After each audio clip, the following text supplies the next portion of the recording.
नमस्कार, खबर विशेष में आपका स्वागत है। मैं हूं आपके साथ शुभम त्रिपाठी। स्वामी प्रसाद मौर्य ने बिहार के शिक्षा मंत्री चंद्रशेखर के पदचिन्हों पर चलते हुए श्री रामचरितमानस की चौपाइयों पर बयान देकर विवादों को फिर से हवा दे दी है। स्वामी प्रसाद मौर्य इस पर बैन की मांग कर रहे हैं। उनका कहना है कि ये ग्रंथ समाज में नफरत फैलाते हैं। चुनावी हलचल के बीच स्वामी के इस बयान का मतलब समझा जा सकता है। उनके बयान की निंदा राजनीतिक और धार्मिक दोनों ही मंचों से हो रही है। मानस पर महाभारत, इस पर हम चर्चा अपने खास मेहमानों के साथ करेंगे, लेकिन उससे पहले ये रिपोर्ट देखिए।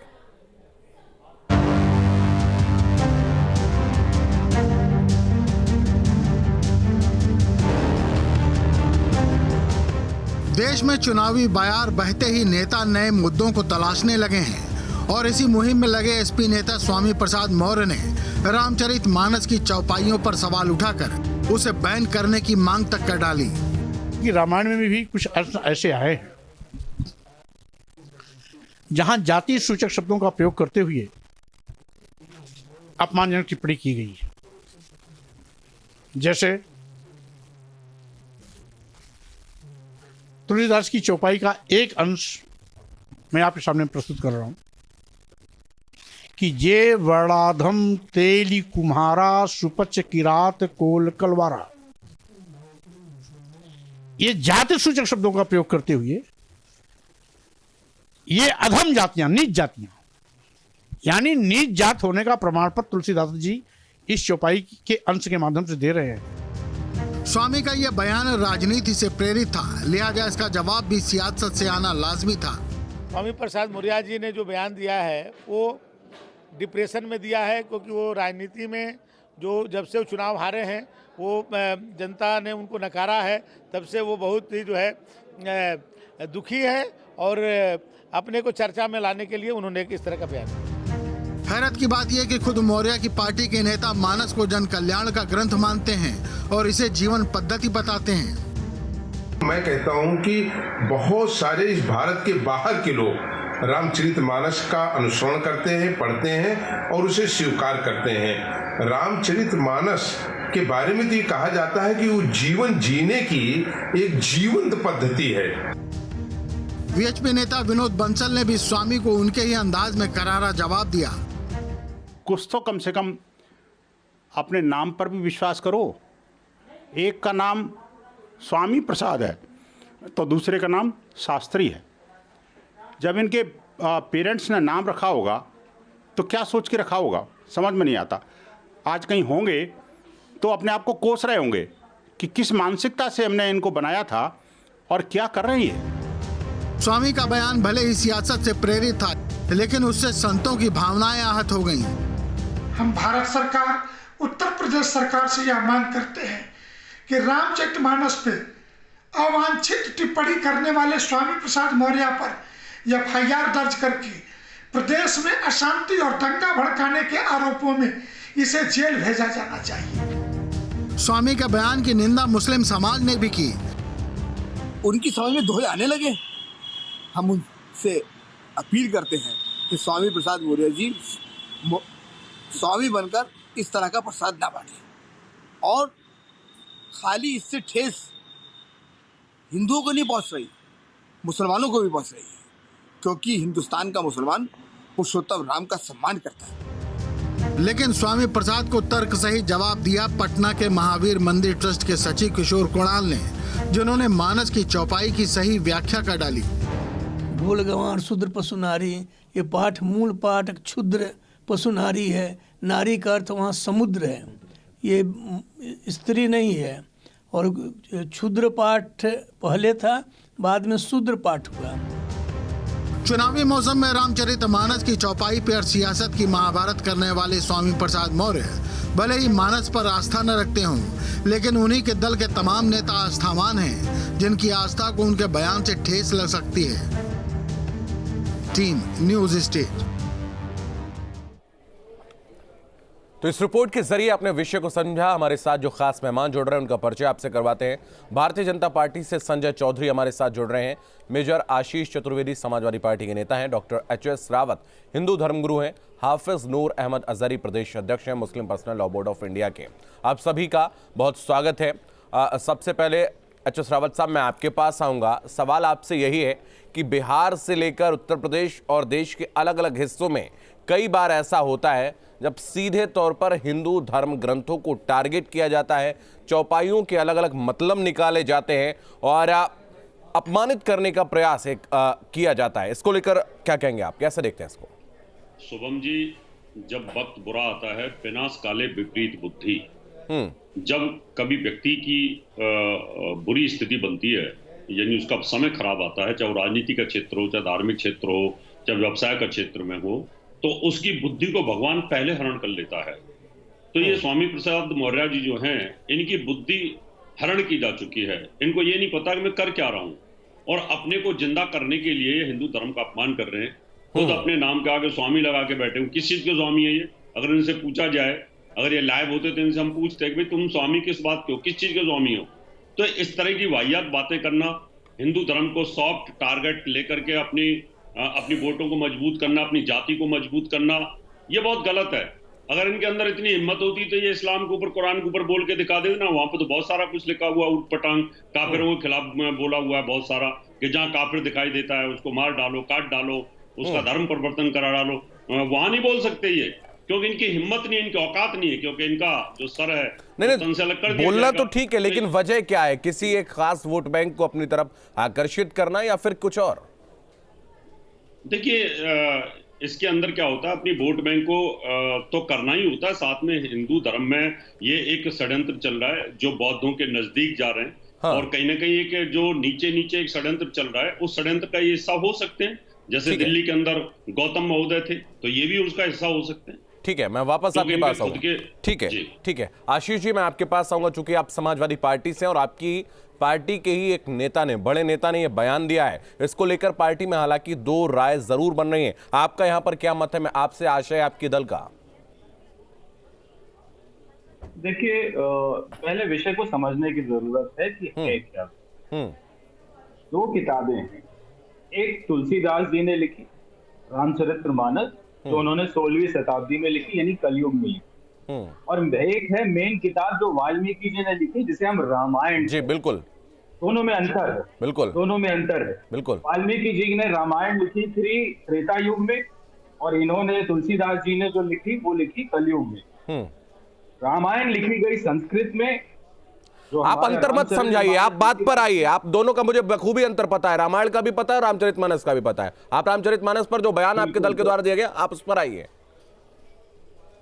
वहीं तो मैं आ रहा था, वो आपने बीच में रोक दिया। उसमें कुछ बातें ऐसी लिखी गई हैं जो आज के परिप्रेक्ष्य में यदि आप देखें, अब जैसे तुलसीदास जी ने उसमें लिखा हुआ है कि ढोल, पशु, शूद्र ये ताड़न के अधिकारी, नारी भी है उसमें। नारी का मतलब तो औरत होता है ना। तो उसमें ताड़ना का आशय क्या है? उसमें ताड़ना का आशय क्या है? आपके घर में भी मैं जानता हूँ रामचरितमानस जरूर रखी होगी, लेकिन उस चौपाई का अगर सही मतलब आपको पता होता तो आप अपनी पार्टी के बचाव यहाँ पर नहीं करते। नहीं, ऐसा नहीं है। ये आपसे किसने कह दिया कि ताड़ना का मतलब क्या है? क्या आपको पता है? इसी सनातन धर्म में नारी को देवता तुल्य माना गया है। वहीं पर देवता रहते हैं जहां नारियों की पूजा होती है। यत्ते नार्यस्तु पूजन्ते रमन्ते तत्र देवता, ये भी आपको पता होगा। तो यही बात तो हम कह रहे हैं कि यही होना चाहिए। और वही चीज जैसे जो उसमें है कि केवल अगर ब्राह्मण पूजनीय है, तो आज के परिप्रेक्ष्य में हम इस तरीके की बातों को नहीं ले सकते। देश का संविधान किसी भी जाति के आधार पर किसी व्यक्ति को पूजनीय या उससे कुछ कम आंकना, ऐसी कोई भी आज की जो परिप्रेक्ष्य है उसमें जाति के आधार पे ना कोई अच्छा हो सकता है ना कोई बुरा हो सकता है। आप स्वामी प्रसाद मौर्य के बयान पर आइए ना, आप स्वामी प्रसाद मौर्य के बयान पर आइए। उन्होंने क्या कहा है वो ठीक कहा है। उन्होंने कहा कि रामचरितमानस बकवास है। हम कहते हैं एक घड़ी आपकी बात हम मान लेते हैं कि रामचरितमानस चलिए धार्मिक ग्रंथ नहीं है। एक घड़ी आपकी बात मान लेते हैं कि रामचरितमानस धार्मिक ग्रंथ नहीं है, तो राम की आस्था के साथ खिलवाड़ करने का किसने आपको साहस दे दिया है? किसने आपको हक दिया है? स्वामी प्रसाद मौर्य ने कहा है कि नहीं कहा है कि रामचरितमानस बकवास है? कहा है कि नहीं कहा है? स्वामी प्रसाद मौर्य ने ये कहा है कि नहीं कहा है? आप ये बताइए। स्वामी प्रसाद मौर्य ने ये कहा है कि नहीं कहा है कि रामचरितमानस बकवास है? कहा है कि नहीं कहा है? आप ये बताइए। तो अंश उसमें कहा गया है, वो क्या आप क्या कहते हैं कि अरे आप अपने बयान पर आइए, इधर उधर की बात मत करिए। आप बताइए स्वामी प्रसाद मौर्य ने ये बात कही है कि नहीं कही कि रामचरितमानस बकवास है? सवाल कर रहा हूं, अगर हिम्मत हो तो जवाब दीजिएगा। मैं जवाब देने के लिए नहीं, मैं सवाल पूछने के लिए बैठा हूं, जवाब देने के लिए आप यहां पर आए। ठीक है, वापस मैं आपके पास आऊंगा। ठीक है, रुक जाइए संजय चौधरी, मैं आपके पास आऊंगा। जिस तरीके से अपने दल को सही साबित करने के लिए धार्मिक ग्रंथों की जो चीजें हैं उसको लेकर एक अलग परसेप्शन यहां पर बनाया जा रहा है अपने नेता को सही साबित करने के लिए, इसको कैसे देखते हैं आप? देखिए, स्वामी प्रसाद मौर्य जी कौन है? वो नेता हैं, और किस पार्टी के नेता हैं? वो समाजवादी पार्टी के नेता है। समाजवादी पार्टी हमेशा से भगवान राम के, भगवान श्री राम की जन्मभूमि के और राम भक्तों के खिलाफ रही है। ये हम सब दुनिया, समाज, लोग जानते हैं। समाजवादी पार्टी की हमेशा से भगवान राम के खिलाफ काम करने की, भगवान श्री राम की जन्मभूमि की और राम के प्रति आस्था रखने वाले राम भक्तों के प्रति हत्यारों की भूमिका है। और जिसकी संगति जैसी होती है वो व्यक्ति वैसे ही बोलने लग जाता है। स्वामी प्रसाद मौर्य जी पहले तो अयोध्या जाते थे, लेकिन समाजवादी पार्टी में जाने के बाद अब वो राम पर प्रहार करने लगे हैं। हमने देखा है हमेशा राम के पक्ष में, भगवान के पक्ष में और भगवान के विरोध में इसी प्रकार के संघर्ष होते रहे। अच्छे लोग भी अगर बुरे लोगों की संगति में चले जाते हैं तो वो चाहे द्रोण हो, चाहे वो भीष्म पितामह हो, चाहे वो दानवीर कर्ण हो, उनकी दृष्टि बदल जाती है। और समाजवादी पार्टी में जाकर स्वामी प्रसाद मौर्य जी ने भी राम के विरोध में बोलकर एक ऐसा ग्रंथ, संजय जी, समझता हूं भले ही आप ये बात अभी कह रहे हैं, संजय जी आप भले ये बात अभी कह रहे हैं, लेकिन स्वामी प्रसाद मौर्य के बयान पहले भी रहे हैं। सनातन संस्कृति को जिस तरीके से उन्होंने अपने अपने शब्दों में अलंकृत किया है, वो पहले भी उनके बयान सामने आए, लेकिन उसके बावजूद भी आपने उनको स्वीकारा था। कह सकते हैं कि वोट बैंक सबसे बड़ा है। यही देखिए, रामचरितमानस यही कहती है कि जाकी रही भावना जैसी प्रभु मूर्ति देखी तिन तैसी। तो जब तक वो हमारे साथ थे तब तक तो ठीक थे, लेकिन जैसे ही वो ऐसे लोगों के साथ गए जिनकी मूल विचारधारा राम के विरोध में है, जिस पार्टी की सोच राम के विरोध में है, जिस पार्टी के कारनामे राम भक्तों के खिलाफ है, तो वो निश्चित रूप से स्वामी प्रसाद मौर्य नहीं बोल रहे हैं, ये समाजवादी पार्टी बोल रही है। और समाजवादी पार्टी के लोग स्वामी प्रसाद मौर्य के वक्तव्य की न केवल सराहना कर रहे हैं बल्कि उसकी व्याख्या भी उसी आधार पर कर रहे हैं। तो ये समाजवादी पार्टी की सोची समझी रणनीति का हिस्सा है। मैं वापस आऊंगा आपके पास। हाफिज नूर अहमद, मैं आपके पास आ रहा हूं। जिस तरीके से चाहे वो कोई भी धार्मिक ग्रंथ हो, किसी भी धर्म का हो, किसी भी मत मजहब या जिससे भी जुड़ा हो, क्या आपको लगता है कि उसके बारे में टिप्पणी करना चाहिए, इस तरीके की टिप्पणी जिससे किसी एक वर्ग की जो भावनाएं हैं वो आहत हो सकती हैं? किसी हाल में नहीं। हमारा मजहब किसी मजहब पर उसके खिलाफ बोलने की, उस पर उत्पीड़न करने की किसी तरह की इजाजत नहीं देता है। लेकिन अभी हमारे ही पैनल में बैठे हुए रावत जी ने कहा, बात चल रही थी रामचरितमानस की, और यहाँ पर उन्होंने तस्करा कर दिया था कि इस्लाम के खिलाफ बोल करके दिखाएं। वो उसकी इस्लाम की किताब में तो बहुत सारा ऊट पटांग लिखा हुआ है। आपके चैनल एक जिम्मेदार चैनल पर बैठ करके रावत जैसा आदमी जो अपने आप को हिंदू धर्मगुरु कहला रहा है, वो इतना आपत्तिजनक जुमला बोल रहा है। क्या हम इसको बर्दाश्त करें? बैठ के बताएं आप हमें। ऊट पटांग जैसा लफ्ज कहने की हिम्मत रावत जी को किसने दी? बताएं। ना करो, हिंदू धर्म करो, ये काफिर है। जहां पर मूर्ति पूजक दिखते हैं उनको मार डालो, काट डालो, इनके धर्म को परिवर्तन कर दो, इनको खत्म कर दो। क्या लिखा हुआ नहीं है कुरान में? क्या लिखा हुआ नहीं है कुरान में? क्या इसकी हिम्मत है बोलते कुरान के खिलाफ? काफिर का माना है इनकार करने वाला। अरे आपकी आयातें तो भरी पड़ी हैं, आपकी आयातें तो भरी पड़ी हैं। कुरान के खिलाफ बोल रहे हो? बोला है मैंने तो ये कहा कुरान के खिलाफ बोल के दिखा दे, इसकी गर्दन काट देंगे। पटांग जैसा ये लफ्ज जहालत कर रहे हो। मैं ये कह रहा हूं कि ये कुरान के खिलाफ एक शब्द बोल के दिखा दे, शर्म नहीं आती इसकी आपको? गर्दन काट दी जाएगी। हिंदू धर्म गुरु कहलाने के बाद में आप इस तरीके से अल्फाज बोल रहे हो।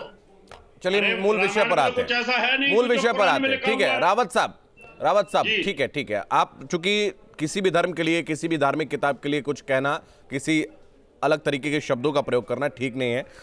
मैं आपके पास आऊंगा अहमद साहब, जो सवाल मैंने आपसे किया था मैं चाहूंगा आप उस पर जवाब दें, अपनी जो मूल डिबेट का विषय है उस पर वापस लौटते हैं। देखिए अभी आपने भी कहा, मेरी भी वही बात है कि भारतीय जनता पार्टी में ये स्वामी प्रसाद मौर्य जी जब गए थे, उससे पहले जब ये बहुजन समाज पार्टी में थे तब भी इन्होंने हिंदू धर्म के देवताओं के खिलाफ गौरी गणेश बोला था। जी हाँ, इन्होंने बहुत गलत जुमलों का इस्तेमाल किया था। मैंने उस वक्त, मुझे याद है, बहन मायावती ने इनके बयान का खंडन किया था। ठीक है, लेकिन आज के परिप्रेक्ष्य में बात करिए जी। क्या कहा आपने? मैं कह रहा हूं आज के परिप्रेक्ष्य में आप बात करें, जिस तरीके से बयान इन्होंने दिया है और इसके बाद भी अभी तक खंडन उनके दल के द्वारा नहीं हुआ। देखिए उनका बयान मैं किसी भी हालत में सही नहीं कहूंगा। उन्होंने एक धर्म के करोड़ों लोगों के दिलों को ठेस पहुंचाई है, और ऐसे बयान देने वाले कोई हो, किसी भी मजहब के खिलाफ बोलने वाले हो, मैं तो ये पूरी जिम्मेदारी के साथ कहता हूं कि स्वामी प्रसाद मौर्य जैसे नटवर लाल लोगों के खिलाफ कार्रवाई होनी चाहिए। ये बड़ी बात कही है, ये बड़ा विषय आपने उठाया है।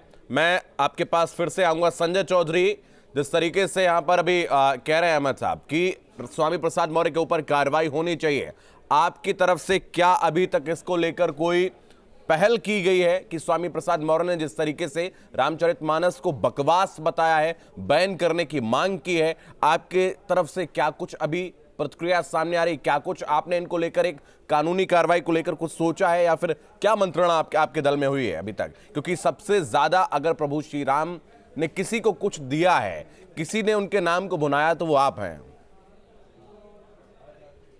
भुनाया ही नहीं है, भगवान श्री राम के लिए हमने अपनी सरकारों को बलिदान भी किया है। हमने अपने कार्यकर्ताओं की मृत्यु का भी वर्ण किया है। इसलिए राम के लिए किया है तो भारतीय जनता पार्टी ने किया है। अब क्या करना है? अगर किसी कारण हम किसी को इस बात की इजाजत नहीं दे सकते कि वो भगवान श्री राम की आस्था को फैलाने वाले ग्रंथ के प्रति इस प्रकार के अमर्यादित वक्तव्य दे। समाजवादी पार्टी जिसके वो नेता है, मैं अपेक्षा करता हूं कि समाजवादी पार्टी एक जिम्मेदार राजनीतिक दल होने के नाते अपने इस नेता के खिलाफ कार्रवाई करेगी। लेकिन अगर स्वामी प्रसाद मौर्य इसी प्रकार से समाज को तोड़ने के लिए, समाज में विखंडन फैलाने के लिए और उत्तर प्रदेश के अंदर तनाव व्याप्त करने के लिए ऐसे बयानों को देंगे, तो ऐसे बयानों को देने वाले, ऐसे बयानों का समर्थन करने वाले और ऐसे बयानों पर नैतिक रूप से तर्क जुटाने वाले सारे लोगों के खिलाफ निश्चित रूप से प्रभावी कार्रवाई करने के लिए उत्तर प्रदेश में सरकार भी हिचकने वाली नहीं है। इसीलिए मेरा निवेदन है कि समाजवादी पार्टी ऐसे राम के अपमान करने वालों के खिलाफ जल्दी से जल्दी कोई ना कोई प्रभावी कार्रवाई करे।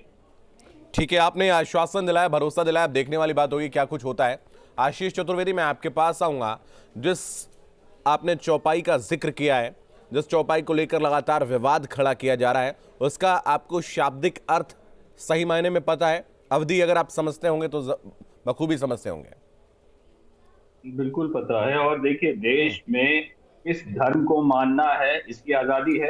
आजादी है। मैं चाहूं तो मुसलमान बन जाऊं, मैं चाहूं तो क्रिश्चियन बन जाऊं, अपनी मर्जी से, इस पे कोई पाबंदी नहीं है।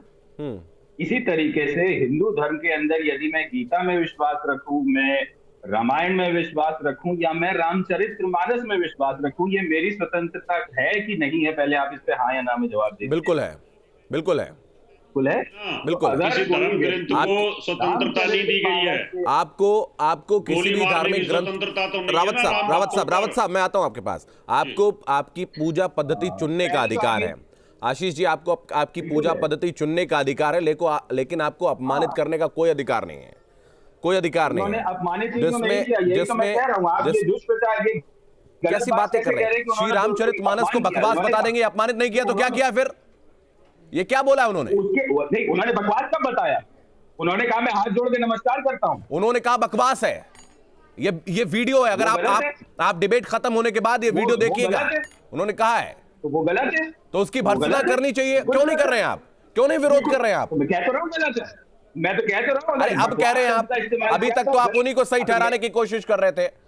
मैं उनकी वो बात कि भाई रामचरितमानस मानना है या रामायण मानना है, ये एक व्यक्ति का अपना विषय है। इस पे कोई वो नहीं है कि नहीं रामचरितमानस रामायण में जिन शूद्रों की आप बात कर रहे हैं, जिन शूद्रों की आप बात कर रहे हैं, जाति व्यवस्था तब नहीं हुआ करती थी, वर्ण व्यवस्था हुआ करती थी। जाति व्यवस्था जिस तरीके से लागू हुई है उसके पीछे के कारण है, मैं उस पर नहीं जाना चाहूंगा, वो एक विवाद विषय है। लेकिन जिस तरीके से उसी रामचरितमानस में, उसी रामायण में निषाद राज और प्रभु श्री राम की मित्रता का भी जिक्र है। उसी रामचरितमानस और उसी रामायण में माता शबरी और प्रभु श्री राम के बीच के जो एक आत्मीय एक वात्सल्य संबंध है उसका भी जिक्र है। आप उसकी बात क्यों नहीं करते हैं? जो रामायण में बहुत सी ऐसी बातें जैसे सीता हरण की बात है, वो रामायण में है, रामचरितमानस में है ही नहीं। रामचरितमानस में लव कुश के बाद की कोई आगे का घटना का विवरण ही नहीं है, लेकिन रामायण में पूरा विवरण है कि कैसे सरयू नदी में उन्होंने जो है जब सीता माता ने जो है धरती में समाधि ले ली। तो देखिए, मैं उत्तरकांड मैं जानता हूं, उत्तरकांड पर मैं नहीं जाना चाहूंगा, वो एक अलग विषय है, एक वृहद चर्चा का विषय है। आप जिस विषय पर मैं आपसे पूछ रहा हूं कि क्या किसी धार्मिक ग्रंथ को लेकर इस तरह की टिप्पणी एक उस व्यक्ति के लिए जरूरी है जिन हिंदुओं का वोट पाकर वो माननीय होते हैं, जिन हिंदुओं का वोट पाकर वो सदनों की शोभा बढ़ाते हैं, कभी विधान परिषद जाते हैं, कभी संसद जाते हैं, कभी विधानसभा जाते हैं, और उन्हीं हिंदुओं की आस्था पर इस तरीके से कुठाराघात आप करते हैं? किसने आपको अधिकार दिया है? एक शब्द जो उन्होंने जो आप जो बताया कि उन्होंने बकवास कहा है, तो मैं भी उसकी निंदा करता हूं। वो चीज गलत है, वो चीज गलत है, मैं भी निंदा करता हूं। अगर बकवास कहा है तो बिल्कुल निंदनीय है, गलत। लेकिन ये बात जो उन्होंने ये वाली बात उठाई है कि यदि किसी जाति के व्यक्ति को केवल इसलिए पूजनीय माना जाए, तो ऐसी बातों को आज के परिप्रेक्ष्य पे सही नहीं माना जा सकता है। हमें ये भी मानना होगा देश का संविधान ऐसा कोई तर्क नहीं देता। देश के उसी संविधान पर श्री राम दरबार की फोटो अंकित है। जिस संविधान की आप बात कर रहे हैं उस पर राम दरबार की फोटो अंकित है। आप जाकर अगर मूल प्रति आपको कभी देखने को मिले तो देखिएगा।